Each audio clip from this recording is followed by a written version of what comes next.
और उसने उसी दम उन्हें निशान दिखाया। और निशान क्या था? जहां उनके जानवर बांधे हुए थे, वो जगह जो उन्होंने तैयार की थी काफी मजबूती के साथ, वो एकदम से सारी बैठ गई और उनके जानवर नीचे आ गए। Hallelujah, hallelujah. मैंने कहा अब खुदा ने आपको निशान दिखाया है, इसका मतलब है कि आपकी बेटी अब ठीक है, तो आप इसका यकीन करें। हालेलुया। आज तक वो बेटी जो है वो बिल्कुल ठीक और तंदुरुस्त और खुदा के जलाल के लिए। हालेलुया।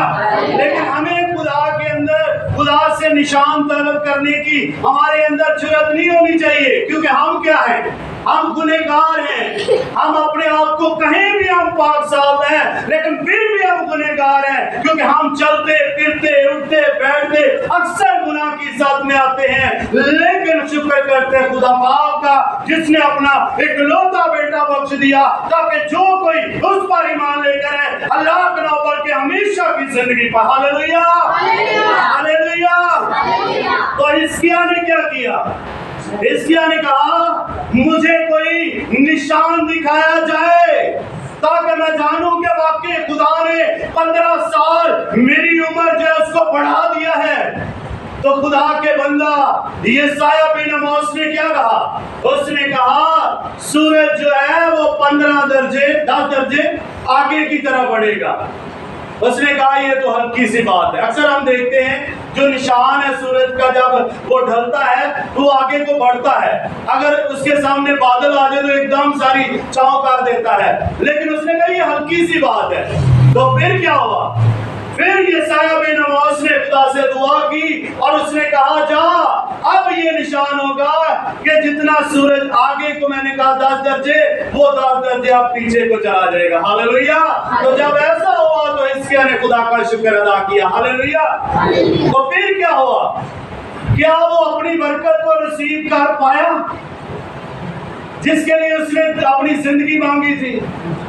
हालांकि जितने अयाम उसने अपनी मुकर्ररा उम्र तक गुजारे उसमें वो खुशहाल रहा, बादशाही ओहदे पर रहा, उसने फतह हासिल की। लेकिन इन 15 सालों के अंदर जो उसे एक बहुत बड़ा सदमा मिला कि उसमें से जितनी औलाद हुई वो सब ख्वाजा सराय पैदा हुए और वो बादशाहों के महलों में पहुंचा दिए गए ताकि वहां पर काम काज करे। वो इसी काम से मर गया। हालेलुया। हम जितनी देर इस दुनिया के अंदर हैं हमारे लिए दुख है, परेशानियां हैं, लेकिन जितनी जल्दी हम यहाँ से रुखसत होंगे वो हमारे लिए नफा होगा। हालेलुया।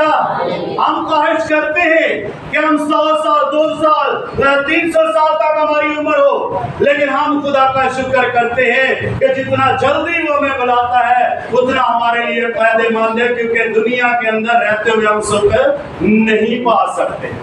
ये दुनिया क्या है? दुखों से भरी हुई है, मुश्किलात हैं, परेशानियां हैं, उलझने हैं, रुकावटें हैं, तरह तरह की आजमाइशें हैं। लेकिन वह खुदा का बेटा यीशु मसीह है जो हमें इन सब से निकलने की राह बताता है और वो फरमाता है बस तुम आपस में एक दूसरे से अपने अपने गुनाहों का इकरार करो और एक दूसरे के लिए दुआ करो ताकि क्या करो?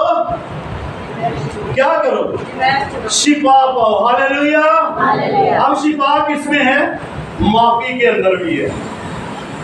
कुछ बीमारियां ऐसी भी होती है जो हमें गुनाह के बायस लगती है। कुछ बीमारियां ऐसी भी होती हैं जो हमें चुगलियां लगाने से लगती हैं, लेकिन जब हम उसका इकरार कर लेते हैं तो कलामे खुदा में क्या लिखा है? जब तुम एक दूसरे के गुनाह माफ करते हो और दुआ करते हो तो तुम क्या करते हो? शिफा पाते हो। मेरे साथ निकाले याकूब का आम उसका 5वां बाब और उसकी 16 आयत को।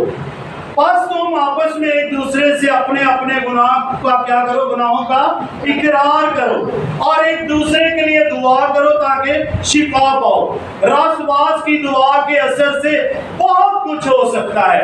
एलिया हमारा हम तबीयत इंसान था, उसने बड़े जोश से दुआ की कमी न बरसे, जैसे 3.5 बरस तक जमीन पर मी न बरसा। फिर उसने दुआ की तो आसमान से पानी बरसा और जमीन में पैदावार हुई।